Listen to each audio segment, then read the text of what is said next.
frontière nord du Togo, la fragilité sécuritaire et climatique du Sahel a entraîné des déplacements de population vers des communautés rurales déjà vulnérables.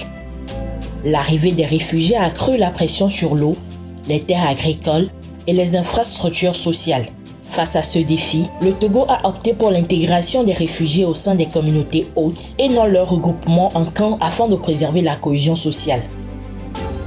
Nous prônons vraiment la cohésion parce que les réfugiés, en se déplaçant au niveau de la commune, nous avons pris des dispositions en termes de sensibilisation pour l'accueil de ces réfugiés et de les mettre en relation avec beaucoup de services sociaux au niveau de la commune. Le projet de cohésion sociale des régions nord du golfe de Guinée, COSO, financé par la Banque mondiale et mis en œuvre au Togo par l'Agence nationale d'appui au développement à la base, repose sur une conviction forte. Des investissements inclusifs, soutenus par une gouvernance locale participative, réduisent les facteurs de fragilité et préviennent les conflits. COSO agit à travers les infrastructures communautaires, l'inclusion économique et le renforcement des mécanismes locaux de dialogue. Nous disons beaucoup merci, surtout au gouvernement togolais, d'avoir accepté d'accueillir nos enfants, surtout dans les écoles, et aussi nos mamans dans les marchés, pour qu'ils puissent mener à bien les activités. Arrivé, le marché était un peu restreint, mais ils ont accepté de nous accueillir et de nous accorder une place pour que nos femmes, nos mamans puissent mener leurs activités. L'arrivée des réfugiés a doublé certains besoins locaux. Sans réponse structurée, la compétition pour les ressources aurait pu fragiliser le vivre ensemble. Les différentes ressources que nous avons ont été impactées parce qu'il fallait le partager avec ces réfugiés. Compte tenu de cette difficulté énorme que nous étions en train d'éprouver, le gouvernement a mis sur place le COSO qui tout de suite a essayé de mesurer ce dont nos zones avaient besoin pour quand même pouvoir prendre en compte l'arrivée de ces réfugiés. Alors il s'est enchaîné beaucoup de renforcement de capacité, beaucoup de sensibilisation pour que, avec les groupements que nous avons essayé de relever ensemble et ceci progressivement les besoins essentiels dont nous devons avoir pour faire face à la présence des réfugiés. Alors avec COSO, il y a eu la mise en place des comités où il fallait quand même, c'est ce système qui nous a même plu, c'est que le besoin soit ressenti par les populations, que ce soit les populations même qui expriment ce dont ils ont besoin. Nous avons vu très rapidement beaucoup d'infrastructures se mettre en place, notamment les écoles, les routes, le renforcement des formations sanitaires que nous avons parce que la capacité était maintenant limitée compte tenu de la fréquence de ce surplus de nos parents qui sont venus partager avec nous les quelques ressources que nous avions. Le financement additionnel du projet COSO a introduit une innovation majeure, l'intégration des commissions chargées de l'inclusion des réfugiés et déplacés internes, CERDI. Des représentants réfugiés élus participent désormais aux mécanismes locaux. Ils enregistrent les nouveaux arrivants, facilitent le dialogue et préviennent les différends. Ce dispositif renforce la légitimité locale et sécurise l'approche d'intégration hors camp. Notre rôle, c'est de sensibiliser la population, surtout les réfugiés qui ont quitté là où c'est chaud, de quand même porter surtout des informations, surtout quand il s'agit de sécurité.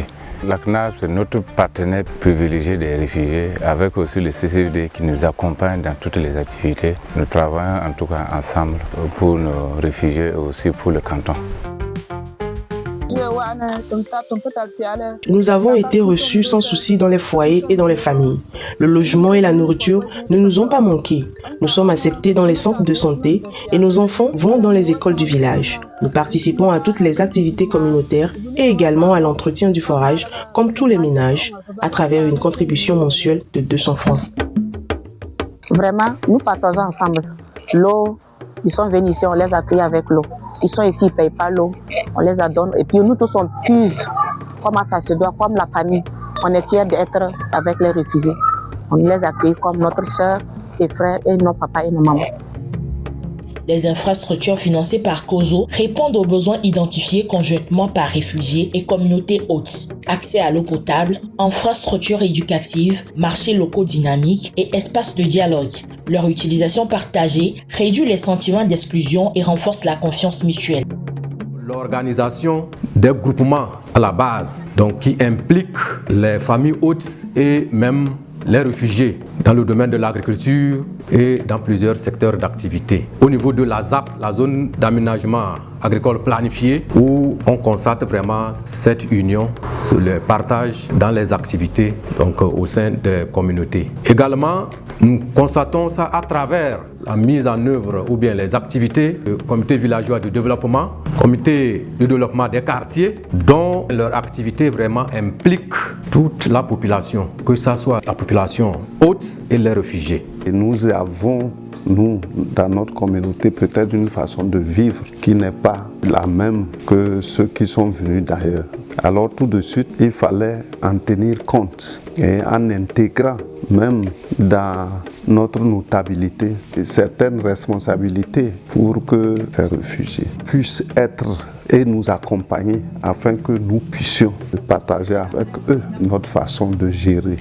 Au niveau de la commune, nous avons constaté la réduction des plaintes, surtout au niveau des marchés, des écoles, ainsi de suite, et au niveau des points d'eau. Cela prouve vraiment l'impact qu'a donné le projet COSO au sein de la population.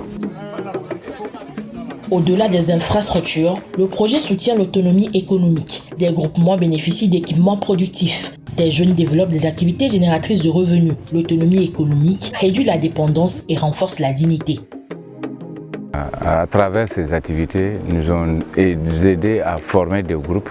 Par exemple, on avait des groupements des couturières, des coiffeuses, des transformations de l'arachide en huile et autres, et des commerçantes. Ça nous a aidé beaucoup. On a formé ce groupe grâce à l'appui de COSO. On a pu élaborer tout ça jusqu'à l'acquisition du matériel. Et je crois que ce matériel, ça bénéficie beaucoup à ces réfugiés-là qui utilisent actuellement même sur le marché. Il y a des femmes déjà qui sont installées au marché avec tous les produits qu'ils ont pu recevoir.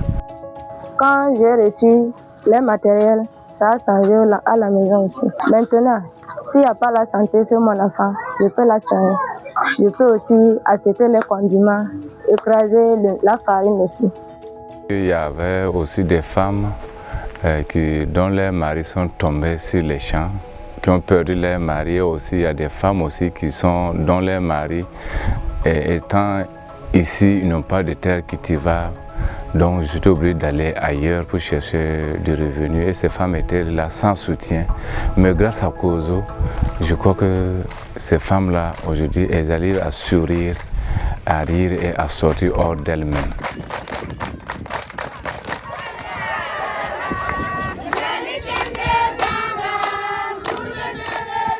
Les résultats sont visibles. Reconnaissance institutionnelle des réfugiés, accès équitable aux services, réduction des tensions et renforcement du vivre ensemble. L'expérience COSO démontre qu'investir dans la gouvernance locale et les infrastructures inclusives prévient les crises futures. Investir dans la cohésion aujourd'hui, c'est prévenir la fragilité de demain.